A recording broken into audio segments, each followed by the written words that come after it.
नमस्कार विद्यार्थी मित्रांनो आणि आदरणीय पालकांनो. महाराष्ट्र मेडिकल करिअर काउन्सिलिंग या यूट्यूब चॅनलतर्फे मी आपली मार्गदर्शक शमी महाडेश्वर तुम्हा सर्वांचे मनपूर्वक स्वागत करते. नीट परीक्षेचा निकाल लागल्यानंतर मराठा समाजातील आणि खुल्या प्रवर्गातील विद्यार्थ्यांसमोर सर्वात मोठा प्रश्न उभा राहतो, तो म्हणजे तुमच्या मुलासाठी योग्य प्रवर्ग कोणता. राज्याचे ACBC निवडावे की केंद्राचे EWS. आजच्या या विशेष व्हिडिओमध्ये आपण ACBC आणि EWS या दोन्ही प्रवर्गाचे सविस्तर विश्लेषण, प्रमाणपत्राची पात्रता, पुरावा नसल्यास उपलब्ध असलेले कायदेशीर पर्याय आणि एम्स सारख्या केंद्रीय संस्थांसाठी लागणारे सेंट्रल EWS प्रमाणपत्र यावर चर्चा करणार आहोत. तसेच मुलीसाठींच्या 100% फी माफीच्या नवीन धोरणाबद्दलही मी तुम्हाला सविस्तर माहिती देणार आहे. त्यामुळे हा व्हिडिओ शेवटपर्यंत नक्की पहा. सर्वात आधी आपण EWS म्हणजेच आर्थिकदृष्ट्या दुर्बल घटकांसाठी असलेल्या आरक्षणाबद्दल थोडक्यात जाणून घेऊया. हे आरक्षण केंद्र सरकारने 2019 मध्ये संविधानाच्या 103व्या दुरुस्तीद्वारे लागू केले आहे. हे प्रामुख्याने खुल्या प्रवर्गातील अशा कुटुंबासाठी आहे ज्यांना इतर कोणतीही जातीवर आधारित आरक्षण उपलब्ध नाही. या अंतर्गत शिक्षण आणि नोकऱ्यांमध्ये 10% आरक्षण दिले जाते. वैद्यकीय प्रवेश प्रक्रियेत हे आरक्षण महाराष्ट्र स्टेट कोटा आणि ऑल इंडिया कोटा या दोन्ही ठिकाणी लागू होते. EWSचा लाभ घेण्यासाठी कुटुंबाचे वार्षिक उत्पन्न 8 लाख रुपयांपेक्षा कमी असावे लागते. राज्याच्या सवलतींशिवाय केंद्र सरकारच्या जागांसाठी 5 एकरपेक्षा जास्त शेती नसावी किंवा 1000 स्क्वेअर फीट पेक्षा जास्त निवासी फ्लॅट नसावा असे काही मालमत्ता निकषही लागू होतात. EWS आरक्षणाचा लाभ घेण्यासाठी EWS पात्रता प्रमाणपत्र म्हणजेच एलिजिबिलिटी सर्टिफिकेट ही आवश्यकता असते. त्याचप्रमाणे तहसीलदार किंवा सक्षम प्राधिकरणाकडून ते दिले जाते. लक्षात ठेवा, महाराष्ट्रातील प्रवेशासाठी राज्य सरकारचा फॉर्मॅट आणि केंद्र सरकारचा एम्स आणि ऑल इंडिया कोटा फॉर्मॅट यामध्ये तांत्रिक फरक असू शकतो.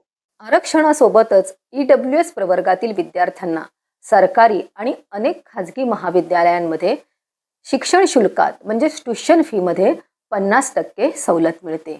तसेच महाराष्ट्र सरकारच्या नवीन धोरणानुसार पात्र विद्यार्थिनींना 100% फी माफीचा लाभही मिळू शकतो. आता आपण महाराष्ट्रातील ACBC आरक्षणाबद्दल बोलूया.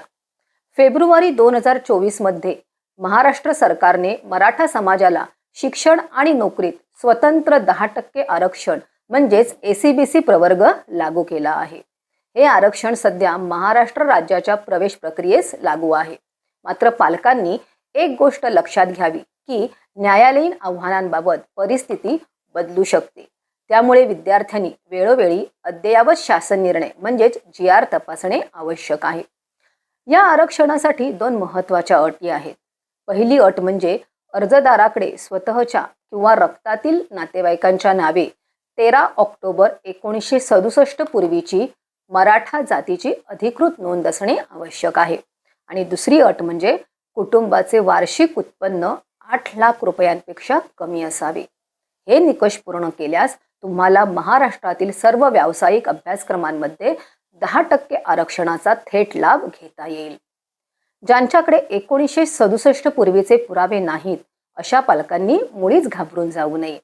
जर तुमच्या कुटुंबाचे वार्षिक उत्पन्न 8 लाख रुपयांच्या आत असेल आणि तुमच्याकडे मराठा जातीचा पुरावा नसेल तर तुमच्याकडे EWS हा प्रवर्ग एक उत्तम फायदेशीर पर्याय ठरू शकतो. पण लक्षात ठेवा, प्रवेशाचा फॉर्म भरताना तुम्हाला ACBC किंवा EWS यापैकी केवळ एकच पर्याय निवडता येतो. जर विद्यार्थ्यांच्या कागदपत्रांवर मराठा जात स्पष्टपणे नमूद असेल आणि तो ACBC साठी पात्र असेल तर त्याला राज्याच्या प्रक्रियेत EWS मधून लाभ घेता येत नाही. येथे एक महत्त्वाची तांत्रिक बाब पालकांनी समजून घेतली पाहिजे. मराठा समाज हा केंद्र सरकारच्या स्तरावर खुला प्रवर्ग मानला जातो. याचा मोठा फायदा असा होतो की विद्यार्थी महाराष्ट्र राज्याच्या 85% कोट्यासाठी ACBCचा लाभ घेऊ शकतो आणि त्याच वेळी केंद्राच्या 15% जागांसाठी आणि एम्स किंवा जिपमरमध्ये प्रवेशासाठी सेंट्रल EWS सर्टिफिकेट वापरू शकतो. हे लक्षात ठेवा की राज्याचे ACBC आरक्षण केंद्रीय संस्थांमध्ये लागू होत नाही. आता आपण सर्वात महत्त्वाच्या मुद्द्यावर येऊया, जो तुमचा निर्णय सोपा करेल. तो म्हणजे गेल्या वर्षीचा म्हणजे 2025च्या प्रत्यक्ष अनुभव आणि मेरिटचा ट्रेंड. पालकांनो, गेल्या वर्षी जेव्हा पहिल्यांदा ACBC आरक्षण वैद्यकीय प्रवेश प्रक्रियेत लागू झाले तेव्हा एक धक्कादायक कल पाहायला मिळाला. अनेक पालकांना असे वाटले होते की ACBCचा कट ऑफ खूप कमी राहील, पण प्रत्यक्षात चित्र थोडे वेगळे होते. गेल्या वर्षी मराठा समाजातील बहुतांश विद्यार्थ्यांनी, ज्यांच्याकडे पुरावे आहेत, त्यांनी प्राधान्याने ACBC प्रवर्ग निवडला. त्यामुळे या प्रवर्गात विद्यार्थ्यांची संख्या प्रचंड वाढली आणि पर्यायाने स्पर्धाही वाढली. परिणामी ACBCचा कट ऑफ हा ओपन प्रवर्गाच्या खूप जवळ म्हणजेच केवळ 5 ते 7 गुणांच्या फरकावर येऊन थांबला. दुसरीकडे मराठा समाजातील मोठा वर्ग ACBCकडे वळल्यामुळे EWS प्रवर्गातील गर्दी तुलनेने कमी झाली. याचा मोठा फायदा असा झाला की ज्या मराठा विद्यार्थ्यांनी किंवा खुल्या प्रवर्गातील विद्यार्थ्यांनी EWS निवडले होते त्यांना ACBCच्या तुलनेत कमी मार्क्स असूनही उत्तम सरकारी कॉलेजेसमध्ये प्रवेश मिळाला. गेल्या वर्षीच्या डेटानुसार ACBCपेक्षा EWSचा कट ऑफ हा 5 ते 10 गुणांनी खाली होता.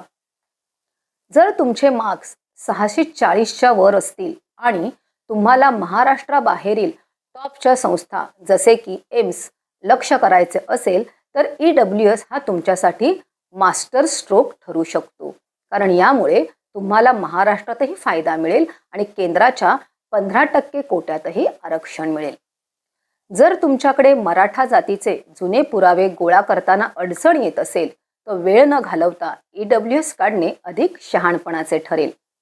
गेल्या वर्षीचा ट्रेंड पाहता कमी मार्क्स असूनही EWSमुळे सरकारी कॉलेज मिळण्याचे प्रमाण अधिक राहिले आहे. थोडक्यात सांगायचे तर केवळ भावनिक विचार न करता कॉम्पिटिशनचा विचार करून प्रवर्ग निवडा.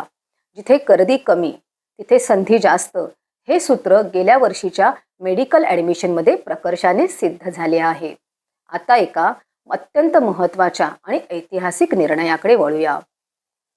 महाराष्ट्र सरकारने निर्णय घेतला आहे की 8 लाख रुपयांपेक्षा कमी वार्षिक उत्पन्न असणाऱ्या प्रवर्गातील म्हणजेच EWS, ACBC, OBC, SBC आणि VJNT मधील मुलींना आता उच्च शिक्षणासाठी 100% शिक्षण शुल्क माफी मिळणार आहे. या निर्णयामुळे पालकांच्या खांद्यावरील मुलींच्या शिक्षणाचा आर्थिक भार आता कमी झाला आहे. तसेच मुलींना वैद्यकीय प्रवेशासाठी 30% समांतर आरक्षण सुद्धा उपलब्ध आहे. या सवलतींमुळे प्रवेश प्रक्रियेत मुलींना मोठे प्राधान्य मिळणार आहे. विद्यार्थी मित्रांनो, MBBS पासून ते फिजिओथेरपी पर्यंतची ही सर्व प्रवेश प्रक्रिया अत्यंत गुंतागुंतीची आहे. म्हणूनच महाराष्ट्र मेडिकल करिअर काउन्सिलिंग तुम्हाला फॉर्म भरण्यापासून ते अचूक प्रेफरन्स लिस्ट तयार करेपर्यंत मदत करते. जर तुम्हाला आमची वैयक्तिक मार्गदर्शन सेवा हवी असेल तर स्क्रीनवर दिसणाऱ्या नंबरवर पेड काउन्सिलिंग म्हणून मेसेज करा. योग्य माहिती हाच यशस्वी प्रवेशाचा पाया आहे. OBC, SBC, ACBC आणि EWS प्रवर्गातील नॉन क्रिमिलियर आणि इतर नियमांबाबतचा आमचा विशेष व्हिडिओ लवकरच येत आहे, तो पाहायला विसरू नका.